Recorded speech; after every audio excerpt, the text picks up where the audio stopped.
Live, baby. We're live. I think we are anyway. Let me just... Where's the little thing where all the people pop up? That is on the right, on the live chat. So let's just check that everything's working. Yes, I can see it there. I can see you there. Somebody says hi. Can everybody hear us? Ashley, can you hear us? Hi, lovelies. Hey, they're all tuning in. I can hear you. They can hear us. We're ready to go. Boom. Okay, right. Let's do this. Baby cakes. Sorry, I'm being antisocial right at the beginning. What are you doing? I just text my sister back. Oh, crikey. Okay. Right then. I think we're all set to go. I think we're ready to go. Hello, everyone. Hi, Welcome. Everyone. I Welcome hope you're back. all having a nice Tuesday morning. It's nice to have some sunshine in the UK, if you're in the UK. Feel like a weather girl. It's nice to have some sunshine in the UK. Yeah. What a beautiful day. We've just done a lovely big walk, haven't we, through town? Yeah. Which was great. All along the canal. I was saying to Steph, I think that's my favourite thing about living in Bath is being able to walk along the canal. It's so relaxing in the sunshine. So you've just had a big chat with your sister, haven't you? Yeah. I started trying to do this thing where sometimes when someone calls me and I know it's not going to be like a quick 10-minute chat. I know it's going to be like half an hour or something. And it always happens when I'm in the middle of doing something or I'm about to do something or I've got loads to do. I've started, instead of being like, oh, I'll call them back, which I never end up doing, I've started just being like, I'm just going to take the call. Because at the end of the day, when I do my journal and it says what 3 good things that happened today, whatever phone call it was always ends up being like one of my top 3 things, like having a chat with a friend and like keeping like that connection. I'm glad you said at the end of the day when I do my journal, as in actually literally at the end of the day, and not the term at the end of the day when I do my journal, because I hate it when people say at the end of the day. Oh yeah, me too. At the end of the day, you know, it's all... Anyway, I had a chat with my sister, but she hung up on me. She got angry at me. Why? What did you do? Let's face it, I'm probably going to be on her side. I know, this is the thing. That's why you're like, how am I going to phrase this in a way that she doesn't take Katie's side? Okay. I feel in my head I've already taken Katie's side. I love my sister, but she is very, very sensitive. Hypersensitive. Right. Okay. What did you say? Keep that in mind. Well, one of the things that I can't handle in life is when people say they pronounce something the wrong way.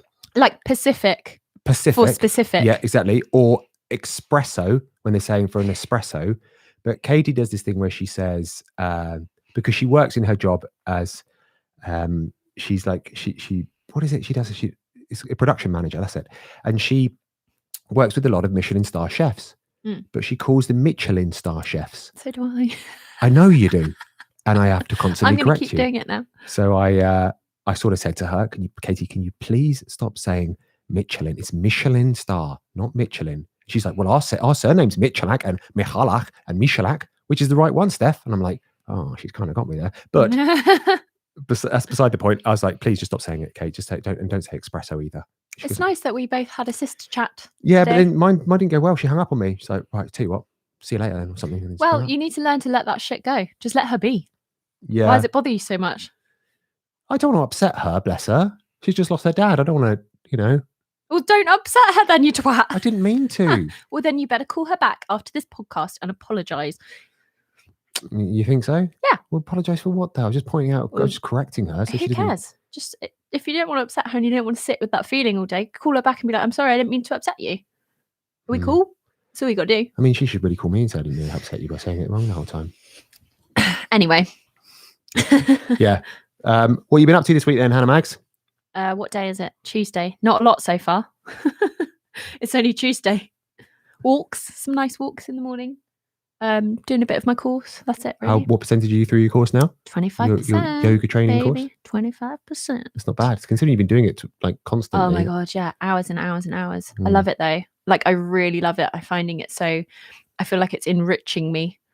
And I was just saying to my sister actually on the phone, even if I end up not doing anything with it, which is not going to be the case. Like I know that that's what I want to do.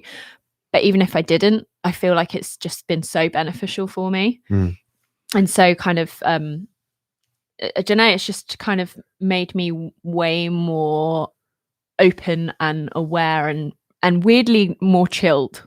Has it? Yeah. Oh, that's good. Yeah. I had a near-death experience. Let's make it about you. On Sunday. We're taking in turns talking about stuff, aren't we? You didn't reply to what I said. It was rhetorical. Oh, okay. You're doing this. What can I say about it? What do you want to ask? It's all right, don't worry. Tell us about your near-death experience. Oh God, you're acting like my sister now. Well, you're just pissing off all the women today. I'm pissing off all the women today. Yeah. Anyway, I had a near-death experience. I think if you follow me on Instagram, a couple of weeks ago, I put up a story about us going for a dip. Me and my friends, we go for the dip. We call ourselves the Little Dippers. Well, my friend that came up with that name, Neil, he came up with the name the Little Dippers, and the other guys who jump in the water, who have a similar type of group going, they're called the Icebreakers. I know, they sound so much more cool. I know. You guys sound like the group of kids that have small penises. Yeah, which we kind of do, because once we get out of the water, you do not want to look at Is that why it's called Little Dippers? I mean, it should be a double entendre. Yeah, it totally should be. But no, so Neil called us the Little Dippers, and it kind of stuck. Anyway, it's about 4 of us in the collective, 4 or 5 of us in the collective.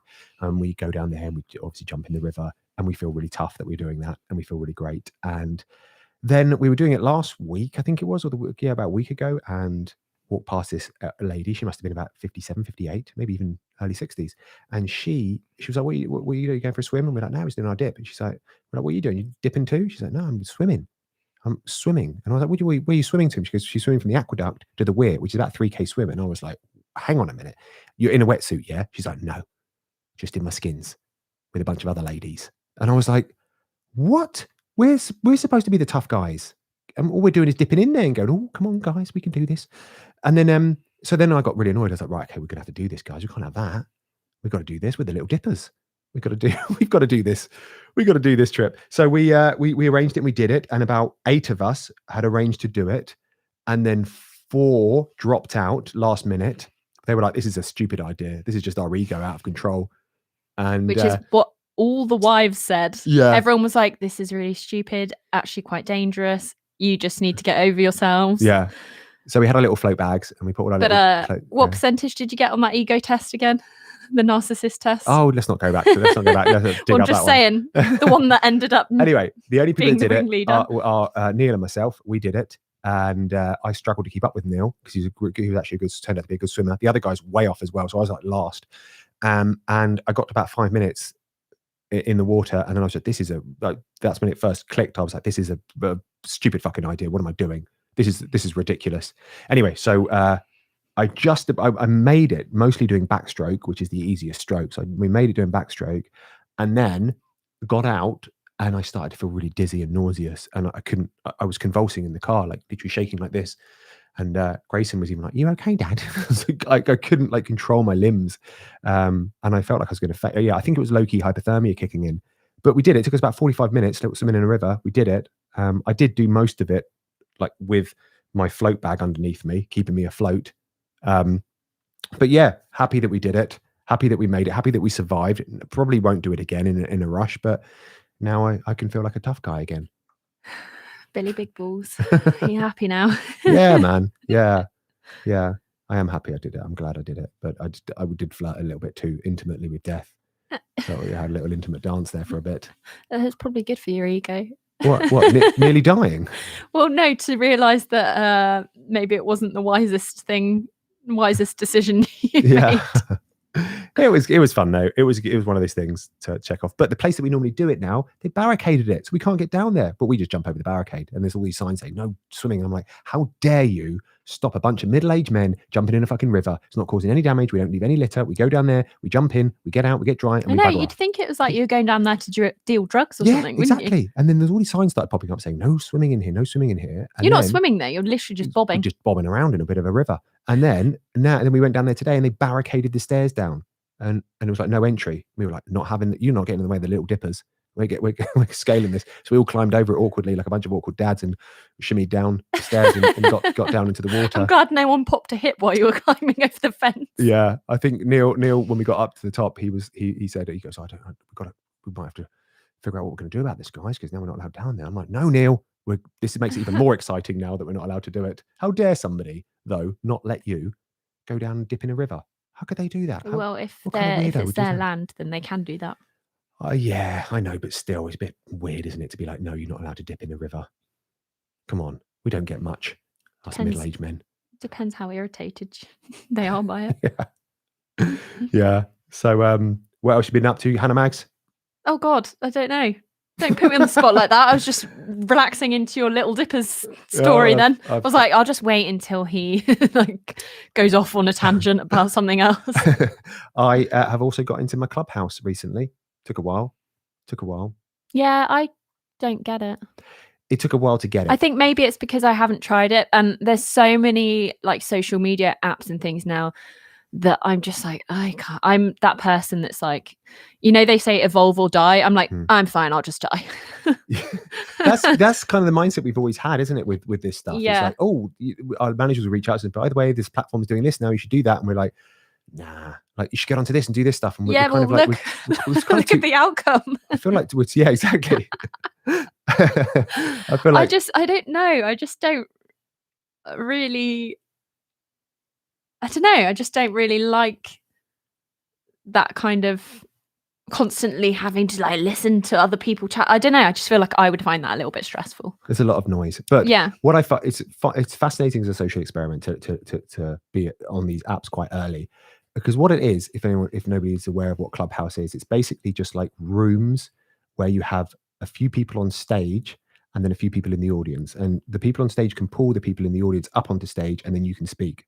So you can either only listen, or you can or you can talk. So a lot of the time people are on stage and they don't really say much. Like that's what I do. But the tricky part is going onto the app and then finding interesting enough people to follow, and then building your following. And once you've done that, you can sort of see what room they're in and follow them around, and then listen, because there's quite some interesting people on there.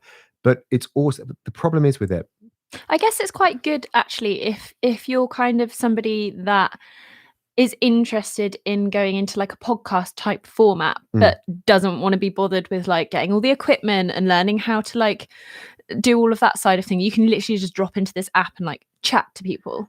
However, there are lots of extroverts on the app which are very dominating, and I can imagine that. I think I would. And when I'm around people like that, I tend to just slink away. I don't really like that kind of situation where I'm around a lot of extroverts and you have to kind of barge your way in to the conversation a lot of the time. And because any dead time is quickly just jumped in, like somebody quickly jumps into it.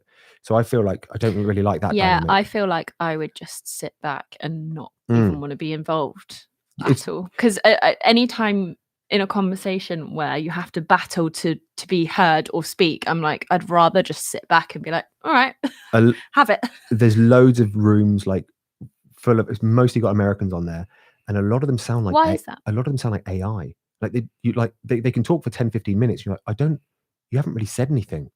I don't really know. There's no vulnerability to what you've said. Well, I suppose that's the good thing about it, though, is that because it's giving a platform for everyone to speak, no matter how articulate they may or may not be. I think what I struggle with, with this whole industry is there's lots of rooms on like how to like get big on Instagram, or how to grow your audience, or how to market and all that kind of stuff. And I feel like some people are so obsessed with that they've lost the reason why they're doing it. You know what I mean? They're so like about fine tuning their algorithm and working with the algorithm so in such a way that they're kind of maximizing their potential on it. I'm like, why are you so desperate for that? I think that's good stuff. That's one of the main things that I dislike. I love Instagram, and obviously like a big portion of what I do for work is on Instagram as a platform, and I think it's a great platform. But that side of it, I really am not engaged with at all, and I actually quite fundamentally disagree with how they do that. And I way preferred the time when it first started, when everything was linear, where like if my friend posted 5 minutes ago, that would be the first thing I would see. And you could go and like scroll and you could see like everybody you'd followed that posted that day, rather than sometimes somebody will post something now and I won't see it unless I search for them, or maybe I'll see it a week later or something. And I think it's such a shame for content creators who are putting good work out there, and that they've made loads of effort in, and really like it's really beautiful stuff, and no one's seeing it because they don't want to make reels, and everyone that makes reels is like high in the algorithm, or they don't post on all faces of Instagram, like Instagram TV and lives and stuff, but their content's not getting seen for those reasons. And it's just a shame, because not all content creators want to make the same, like not everybody wants to do lives, not everybody wants to do reels. Like, that's the good thing about the platform, is that it has all these different options for people. And I just don't think it's nice to sort of favorite creators or people even who are doing the thing that they like at that time, you know? Yeah, I think for you and I feel the same way about it. Reels, TikTok, all those kind of things, they're a bit like snacking, a bit like Whatsits. They're kind of like each one is like eating a little snack. It's like they're having a Whatsit.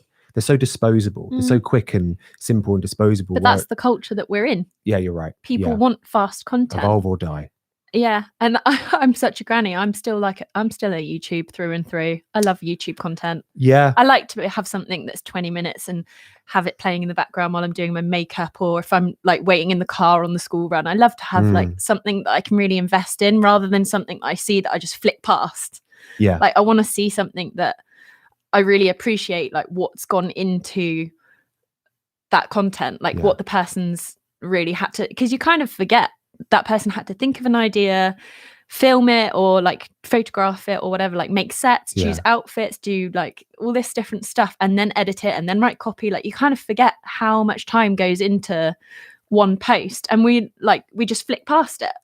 Do you know what really annoys me about you? I've never spoken to you about this before, but I always find this trend on Instagram, and people do this on Instagram, Facebook, across the platforms, where I always know what they'll do, right? You'll normally have somebody put up a picture of like them pulling a kooky face, like being really zany and doing like an ugly face. And I always know that the next picture that they put up when you swipe it up with them will be them like posing like in a really sexy face, you know, with their best kind of expression, like looking like, almost like what they do is they kind of, I think they make a picture, they're like, oh God, I look really sexy in that picture, but I do look a little bit arrogant. So what I'll do is I'll make a kooky face one, and I'll put that before it or after it, and that will offset the fact that I look like an arrogant prick. You have to notice that a few times. But I always see a kooky face. I bet the next one's going to be them looking sexy. There they are, looking sexy. Yeah, that annoys me a little bit. But no, I feel like it's one of those things where can't imagine us ever getting on board with that. I just think we're too old for it. That disposable stuff. I don't think it's really our thing.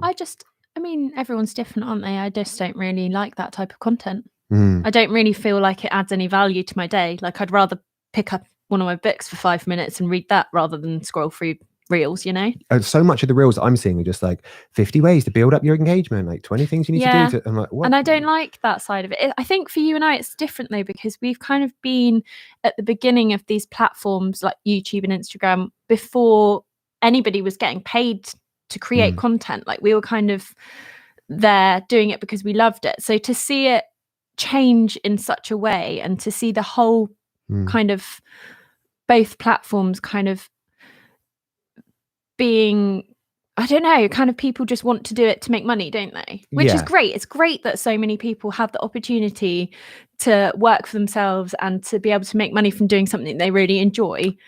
But at the same time, it's sort of sad that it seems to be that's all people want from it now, you know? This is the problem. People are so overly focused on the how that they're forgetting the why.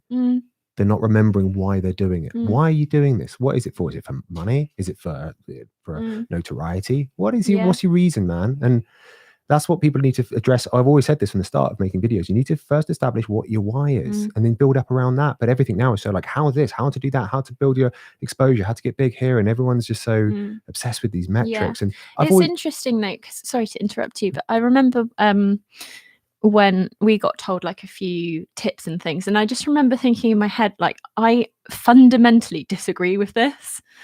What? Just like ways that you can kind of be seen more and stuff. And I'm like, in my head, I was just like, I get it because this is your job and you make money from it, but I don't like it. No, you're right. You know, it's like a love-hate relationship. Yeah, and I love what we do. I love photography. I love being able to like create sets and put outfits together. Like, it's really fun sometimes. And we're so lucky to have worked with so many incredible brands.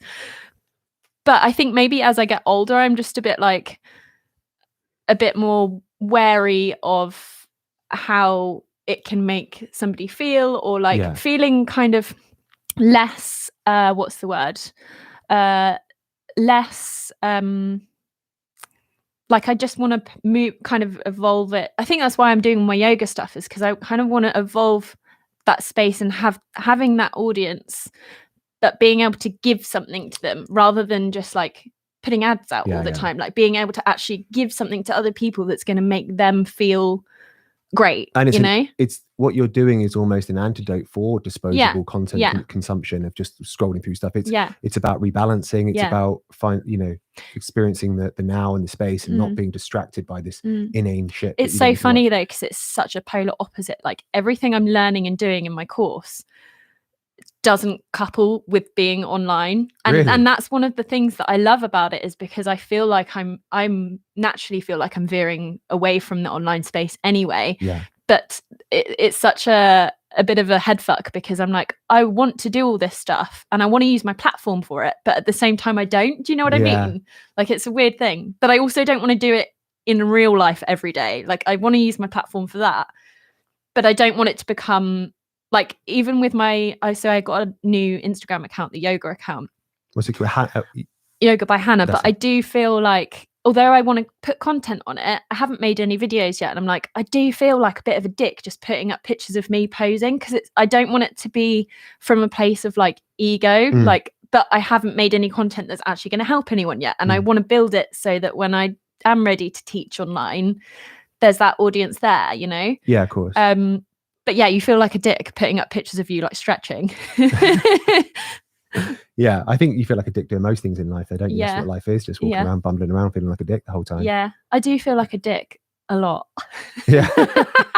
I think that's saying something, right? Yeah. What? Okay. Yeah, you could take that two ways. Which way are you hoping for, Mitchells?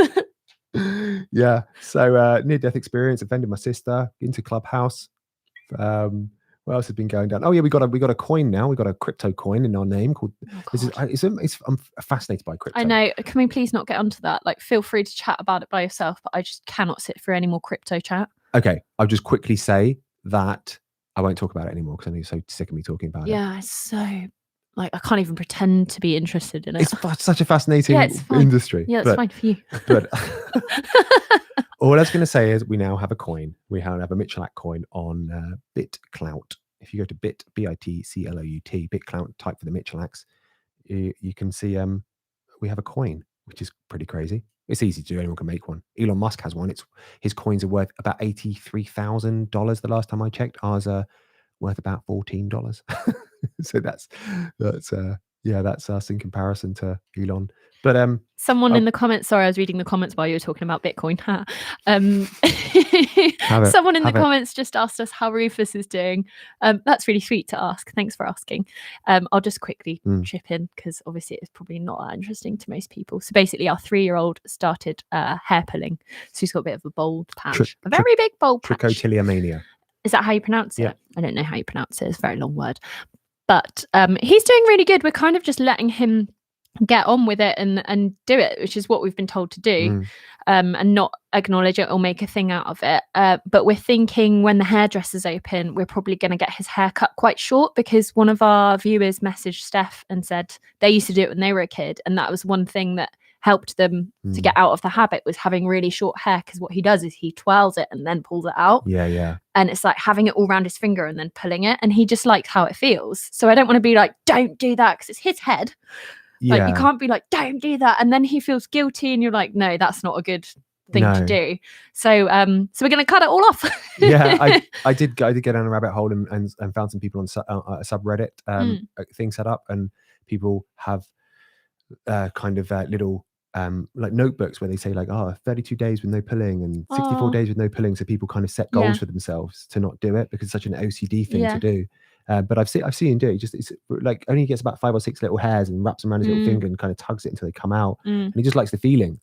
He's such a loved kid, and he's so secure, and he's such a lovely little energy to him. So it's nothing that he's no trauma that I know that. I think that's the difficult thing as a parent though, because you can't pin it on anything, and then you feel like because you can't pin it on something, you can't fix it. the hard thing for me, and I know I shouldn't care about this, but I just see the empathy, and because when people see a kid who looks like the kid's ill, and when your kid has no hair, you assume the worst. You're Although like, oh he's God, got hair, but just a really exactly, bad so he's bowl got cut. huge little swathes of his hair missing, and he's running around looking really happy, and people are thinking, oh, poor little thing, what's the matter with him? Mm, And they kind of look at you with this sense of empathy, like, oh, I'm really sorry, like, mm. and you want to say to people walking past, oh, it's just like a little ACD thing, it's fine, he's not seriously ill or anything. But I feel like sad that I'm sort of picking up on other people's sort of worry. Yeah, I get that. I feel like I'm in a different headspace than to you with that. I think probably because I spoke to the psychologist and she was like, you are struggling more with that than him. He doesn't care that he's got no hair. It's a social thing to be like we're kind of taught that that's how you're supposed to look or whatever. And so having that conversation with her helped me, because it kind of made me think, why do I care about that? Like, that's not really a thing. So when I see other people like look, I'm just like, well, it doesn't really bother me because he's fine. And that's all that matters, is that he's actually happy and he's actually fine. It doesn't matter if he's got no hair on top, you know? Isn't life such a weird thing, the way it throws you these curveballs? Like you'd never expect that for one day over the past couple of weeks for this thing that you never even heard of to start affecting your life. Like, you know, it's weird how things can pop out of nowhere and all of a sudden you're like, whoa, okay, I'm dealing with this now, am I? Someone just said, will you shave his hair at home? No. You couldn't do that. He's so good at the hairdressers though. Like, he'll just sit really still. Who loves it? So I can't wait to take him to the hairdressers. I can't wait to go to myself, man. I know, me too. Do you know, I have not even booked a hairdresser appointment. I feel like I'm going to have to wait till Christmas to get my hair cut or coloured or anything because I've just not been organised. I feel like I'm probably the only person in England who hasn't made any plans like for lockdown easing. I just haven't. I don't know. I just feel a bit weird about it. Like I've really learned to love my own company. So now I'm just like, I really like my friends and I really like hanging out with my friends, but I just don't feel massively ready to make plans yet. Yeah, I know what you're saying. Maybe you've got that thing where you've agoraphobia, is it? No, I don't. When I'm with people, I'm really happy and really sociable. I just don't feel massively compelled to like fill all my time, you know? Yeah, I get what you're saying.